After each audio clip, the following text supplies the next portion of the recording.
Bienvenue à ce temps d'hommage et de cérémonie qui se déroule dans des conditions particulières comme tout ce qui se déroule en ce moment dans notre quotidien. Donc on vous remercie de bien respecter une distance de sécurité et puis de limiter les échanges à l'issue de cette cérémonie.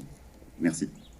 On vous demandera aussi, avant le début de cette cérémonie, de bien veiller à ce que vos téléphones portables soient sur silencieux ou éteints.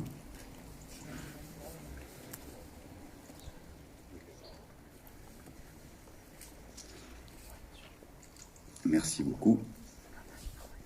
Et petite précision, la cérémonie qui se déroule ici devant le monument aux morts ne se poursuivra pas, comme traditionnellement, dans le carré militaire.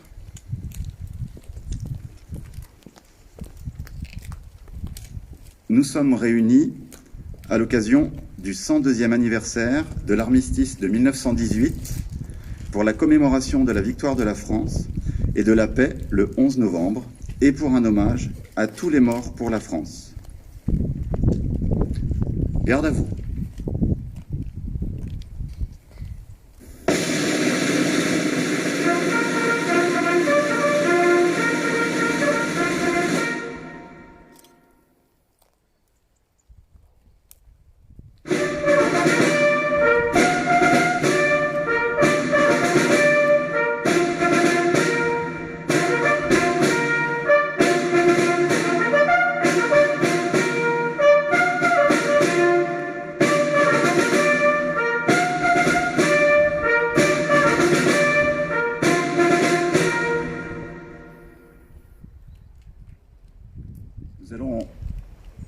Nous allons procéder au dépôt de gerbes.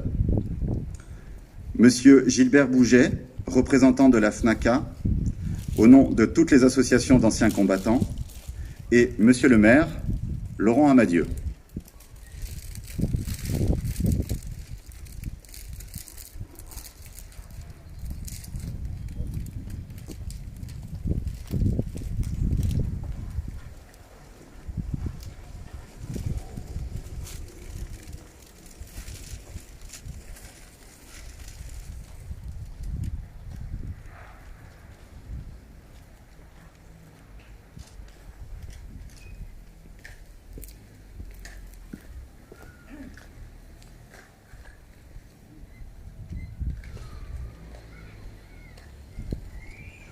Repos.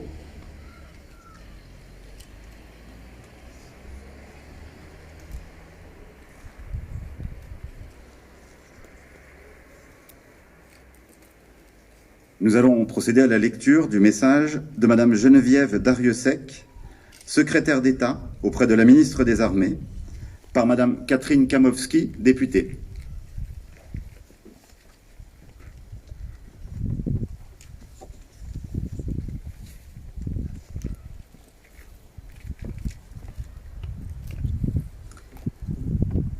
Bonjour à tous. C'était il y a un siècle. Ce 10 novembre 1920, la Grande Guerre est achevée depuis 2 ans. Dans la citadelle de Verdun, Auguste Thym, soldat de 2e classe et pupille de la Nation, dépose un bouquet d'œillets blancs et rouges sur le cercueil d'un soldat. Un parmi tous les combattants des Flandres, de l'Artois, de la Somme, du chemin des Dames, de Lorraine, de la Meuse. Un de ces braves, un de ces poilus qui participa à une interminable guerre, un de ces Français qui œuvra à la tâche incommensurable de la victoire. Un parmi des milliers qui est devenu le soldat inconnu. Le 11 novembre 1920, le peuple de France l'accompagne solennellement sous les voûtes de l'Arc de Triomphe. La patrie, reconnaissante et unanime, s'incline respectueusement devant son cercueil, en saluant la mémoire de tous les soldats morts sous le drapeau tricolore. Quelques mois plus tard, il était inhumé. Depuis 1923, la flamme du souvenir veille, nuit et jour, sur la tombe. Chaque soir, elle est ravivée pour que jamais ne s'éteigne la mémoire. La sépulture du soldat inconnu, est devenu un lieu du recueillement national et le tombeau symbolique de tous ceux qui donnent leur vie pour la France. Cet anonyme représente chacun de nos morts et tous nos morts en même temps. Cette mémoire vit également dans chacune de nos communes, dans chaque ville et village de France, dans chacun de nos monuments aux morts, dans chacun des cimetières, dans nos mémoires familiales. Elle vit aussi dans l'œuvre de Maurice Genevoix, qui entre aujourd'hui au Panthéon. Le président de la République l'a souhaité en l'honneur du peuple de 14-18. Maurice Genevoix n'entre pas seul dans le temple de la nation. Il y entre en soldat des éparges, en écrivain et en porte-étendard de ceux de 14. Il y entre avec ses millions de frères d'armes, ceux dont il a immortalisé le souvenir, l'héroïsme et les souffrances. Il y entre avec toute la société, de la première ligne à l'arrière, mobilisée face à l'adversité et qui a tenu avec une admirable endurance. 8 millions de soldats combattirent sous les couleurs de notre drapeau. Aucun d'entre eux ne revint totalement indemne. Des centaines de milliers furent blessés dans leur chair comme dans leur âme. 1 400 000 tombèrent au champ d'honneur. Nous ne les oublions pas. Inlassablement, nous les honorons. Chaque 11 novembre, la nation rend également un hommage solennel à tous les morts pour la France, ceux d'hier et ceux d'aujourd'hui. Chaque année, nous rappelons leurs noms. Chaque 11 novembre est un moment d'unité nationale et de cohésion autour de ceux qui donnent leur vie pour la France, de ceux qui la servent avec dévouement et courage. En ces instants, au souvenir des événements passés et aux prises avec les épreuves de notre temps, nous nous rappelons que c'est tout un peuple, uni et solidaire, qui fit la guerre, qui la supporta et qui en triompha. Vive la République, vive la France.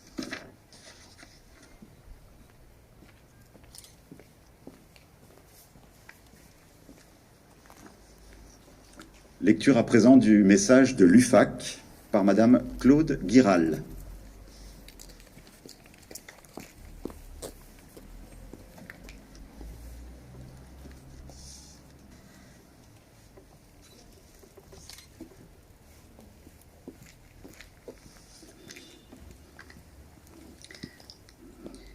Il y a 102 ans, près de la gare de Retonde, dans une clairière de la forêt de Compiègne, était signé l'armistice du 11 novembre 1918. Ainsi s'achevait, après 4 années de combats meurtriers, la Première Guerre mondiale. La France, victorieuse mais affaiblie, déplorait 1 400 000 morts, 740 000 invalides, 3 millions de blessés, des centaines de milliers de veuves et d'orphelins. Ce bilan très lourd nous rappelle nos valeureux aînés tombés au champ d'honneur et reflète l'ampleur de leur sacrifice consenti pour un idéal de paix, de liberté et de fraternité. Conservons à cet anniversaire du 11 novembre 1918 et en hommage au glorieux comportement des soldats de métropole, des territoires d'outre-mer, des pays alliés et à leur sacrifice, la réelle dimension de ce souvenir qui nul n'a le droit d'effacer, d'amoindrir ou d'ignorer. Ils sont morts pour la France. N'oublions pas non plus nos combattants des opérations extérieures pour qui cette année du 11 novembre est la façon qu'a la France d'honorer ceux qui se battent et parfois meurent loin de leur pays. Les événements tragiques de ces mois passés nous rappellent en effet que l'engagement de ces soldats a un coût, celui du sang. En cette année 2020, l'Union française des associations de combattants et de victimes de guerre estime que la situation internationale particulièrement dangereuse rend plus important que jamais le rôle de l'Organisation des Nations Unies. En ce 75e anniversaire de la signature de la Charte, l'UFAC invite toutes les générations, et spécialement la jeunesse, à œuvrer pour un monde plus juste, plus solidaire et en paix. Vive la République, vive la France.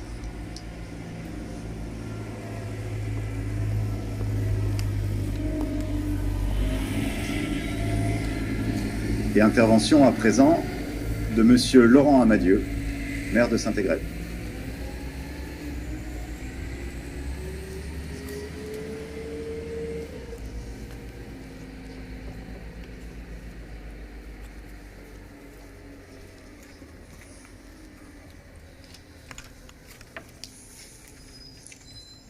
Chers élus, cher Monsieur Roger Cloître, président du comité local de la FNACA, cher Jacques Roland, représentant du comité local de l'ANACRE, cher Monsieur Christophe Hugelet, responsable du comité local de la FNDIRP,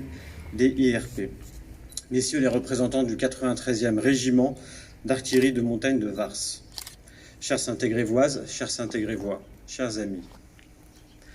Nous voici réunis aujourd'hui pour commémorer ensemble et dans une forme particulière due à la période que nous traversons, la fin du premier conflit mondialisé que notre planète et sa population ont subi durant plus de 4 ans et qui marqua à jamais l'humanité de son sceau d'atrocité. Une forme particulière, disais-je, pour 2 raisons. D'abord, compte tenu des restrictions que la circulation du virus nous impose à toutes et tous et qui nous oblige à nous réinventer. Pour cette raison donc, je vous informe que la cérémonie est filmée et diffusée en direct sur Facebook Live et sera disponible sur le site de la commune. Ensuite, cette situation nous contraint à redimensionner nos cérémonies, et ce en dépit des disparitions très récentes, auxquelles nous aurions souhaité rendre un hommage plus vibrant, plus partagé. Ainsi en est-il de la disparition de M. Raymond Caillet, le 31 octobre dernier. Résistant de la première heure durant la Seconde Guerre mondiale, il avait décidé de rejoindre le cortège de plus de 2000 personnes qui firent le choix de commémorer à Grenoble le 11 novembre 1943, dans une France occupée. Au-delà de la volonté de se souvenir, ces femmes et ces hommes firent une démonstration à l'occupant et aux générations à venir. Celle d'un acte de résistance politique symbolique et courageux. La suite, nous la connaissons. Ce seront d'abord 600 personnes qui seront arrêtées, dont 369 seront déportées. La suite, ce sera ce que les historiens appelleront la Saint-Barthélemy grenobloise, qui aura lieu du 20 au 25 novembre, à l'occasion de laquelle la résistance iséroise perdra bon nombre de ses grandes figures. Raymond Caillet fera partie du convoi qui le conduira à l'innommable camp de Mauthausen.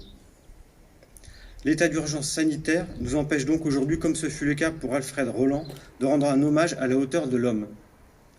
Ce contexte sanitaire qui est d'autant plus difficilement supportable que plus que jamais nous avons besoin, c'est pour ça que plus que jamais nous avons besoin de ces manifestations et de leur vocation pédagogique compte tenu de la multiplication des atteintes à nos valeurs, à nos symboles, à notre nation. Ernest Renan définissait cette abstraction de la manière suivante. Une nation est une âme, un principe spirituel. L'une est dans le passé, l'autre dans le présent. L'une est la possession en commun d'un riche legs de souvenirs, l'autre est le consentement actuel, le désir de vivre ensemble, la volonté de continuer à faire valoir l'héritage qu'on a reçu indivis.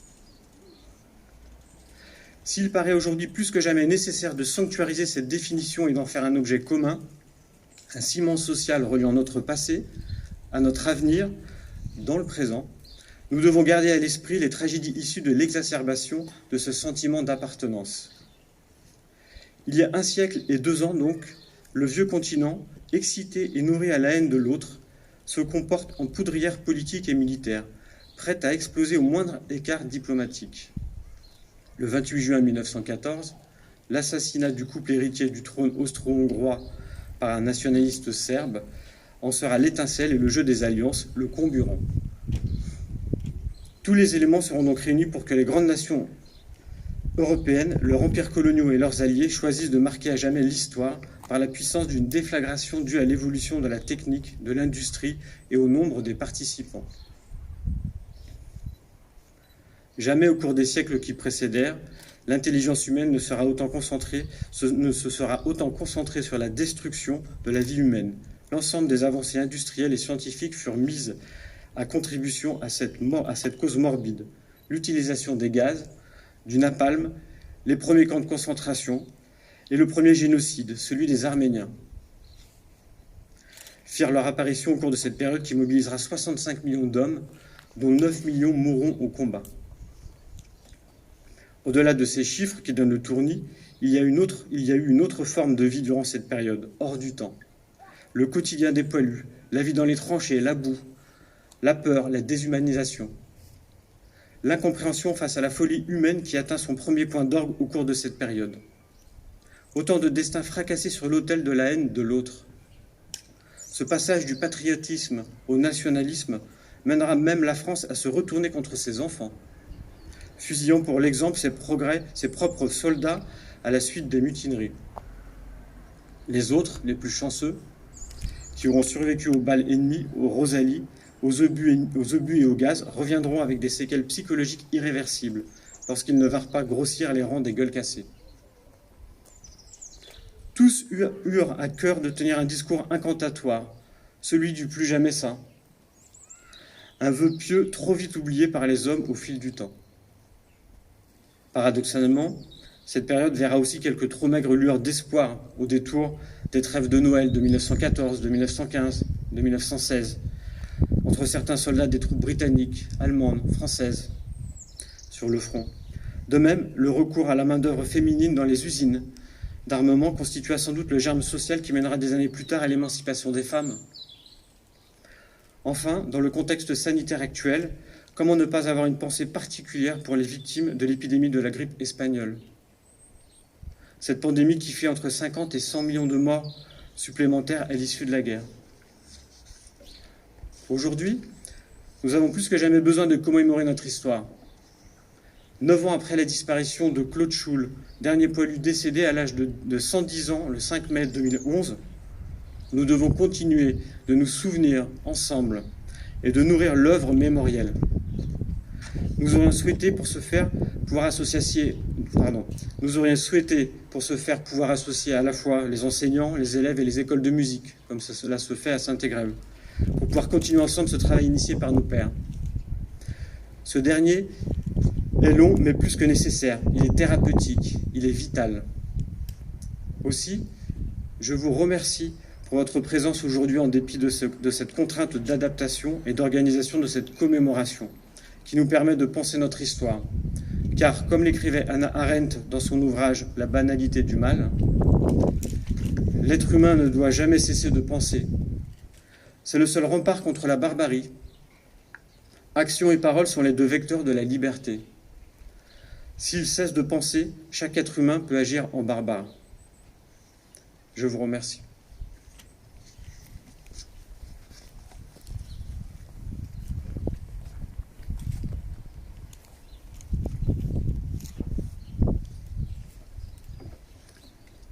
Garde à vous.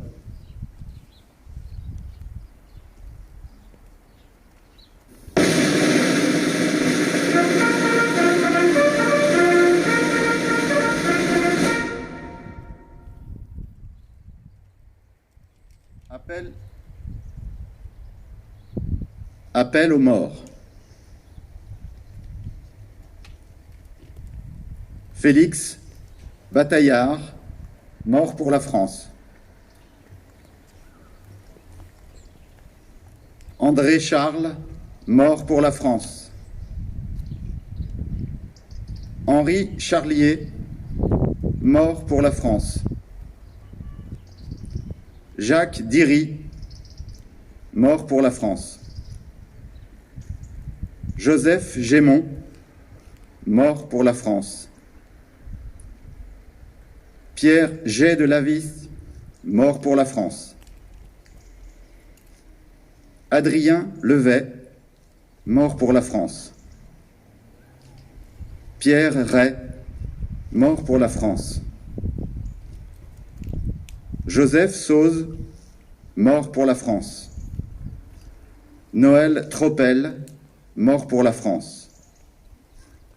François Berger, mort pour la France. Désiré Bonnier, mort pour la France. Théophile Comte, mort pour la France. Joseph Didier, mort pour la France. Henri Joyeux, mort pour la France. Camille Millet, mort pour la France. Pierre Nicolet, mort pour la France. Emmanuel Plagnol, mort pour la France. François Roulier, mort pour la France. Philibert Tournoux, mort pour la France. Henri Bélier, mort pour la France. Jean Berlioz, mort pour la France. Henri Bonnet, mort pour la France. Alfred Charles, mort pour la France. François Charles, mort pour la France. Albert Denarié, mort pour la France. Pierre Giraud, mort pour la France. Mathieu Locatelli, mort pour la France. Auguste Luc, mort pour la France. Adolphe Muguet, mort pour la France. Jean Vullien, mort pour la France. Marius Caille, mort pour la France. Jean Chomel, mort pour la France. Louis Gaget, mort pour la France. Laurent Sautison, mort pour la France. Alfred Brunet-Manca, mort pour la France. Paul Chapoton, mort pour la France. André Charlier, mort pour la France. Louis Comte, mort pour la France. Joseph Aymon-Gris, mort pour la France. Albert Faure, mort pour la France. Séraphin Jaillet, mort pour la France. Marius Jet de Lavis, mort pour la France. Jean Perronnet, mort pour la France. Louis Perret, mort pour la France. Charles Rognien, mort pour la France. André Robert, mort pour la France. Jean-François Magnificat, mort pour la France.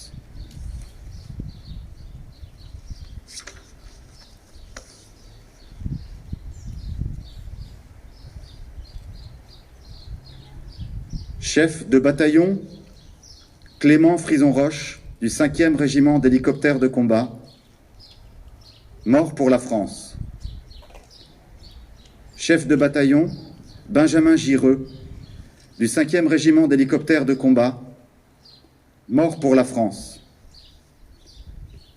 Chef d'escadron, Nicolas Mégard, du 5e régiment d'hélicoptères de combat, mort pour la France.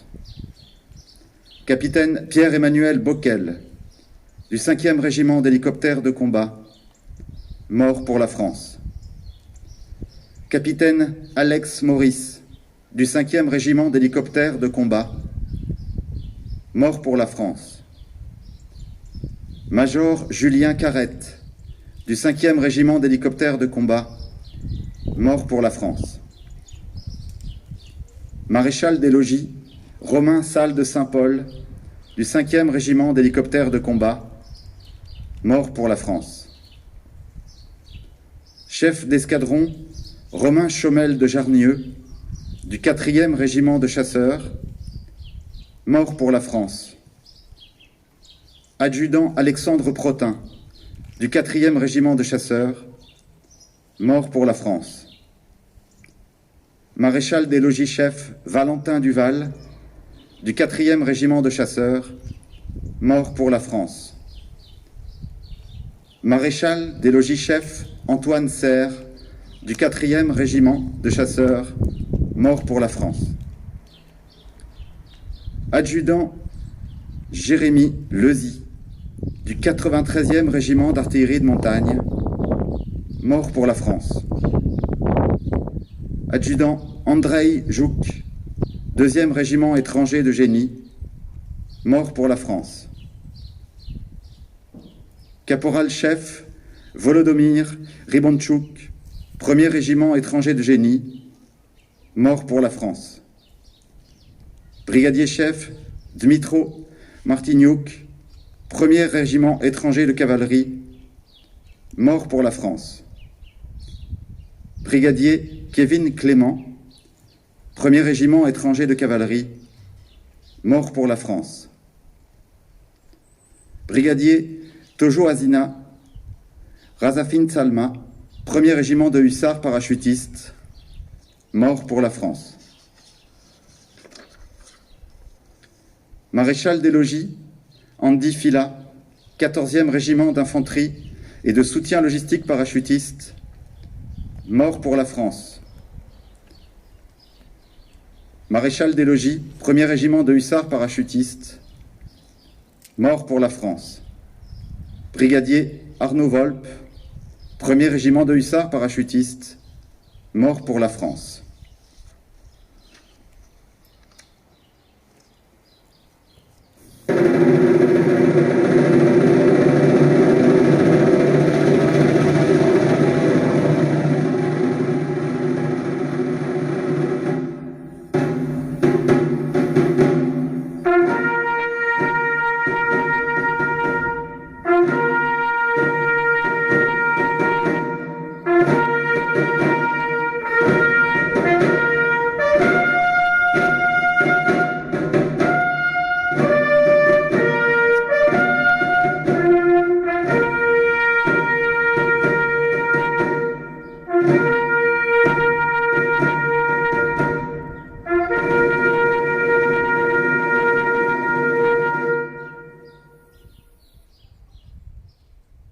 Je vous demande maintenant d'observer 1 minute de silence.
remercions beaucoup pour votre participation et vos contributions à cette cérémonie. Habituellement, en période sanitaire normale, il est proposé d'avoir un petit temps d'échange, y compris jusqu'à un verre de l'amitié, mais tout le monde aura bien évidemment compris que dans cette période, nous allons nous en dispenser à regret. Merci beaucoup, bonne fin de journée à vous.